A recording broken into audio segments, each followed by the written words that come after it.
keselamatan bagi pengguna jalan, karena keselamatan memang sesuatu yang pertama dan utama dalam berlalu lintas.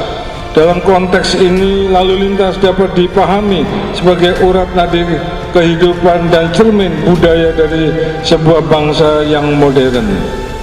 Keselamatan dalam berlalu lintas memang sering diabaikan. Hal ini masih terlihat dengan masih rendahnya kesadaran para pengguna jalan, baik pejalan kaki, pengendara kendaraan bermotor, maupun pengguna jalan lainnya, sehingga hal ini dapat berakibat terhadap tingginya angka kecelakaan dan pelanggaran lalu lintas yang terjadi.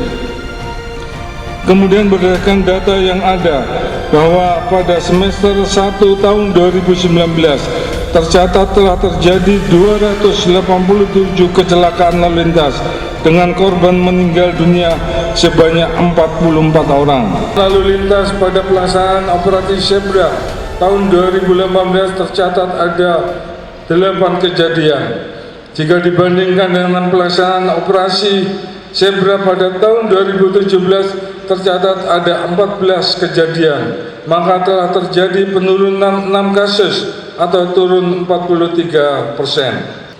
Untuk itu, guna menjamin terwujudnya stabilitas Kamtipmas serta Kamseltip Corlantas yang aman dan kondusif di wilayah Provinsi Gorontalo, Polda Gorontalo menggelar operasi kepolisian kewilayahan dengan sandi Operasi Zebra Otanaha tahun 2019 yang dilaksanakan selama 14 hari mulai tanggal 23 Oktober sampai dengan 5 November 2019 di seluruh wilayah hukum Polda Gorontalo dengan bentuk kegiatan yang didominasi pada kegiatan penegakan hukum lalu lintas yang dilaksanakan secara selektif dan prioritas.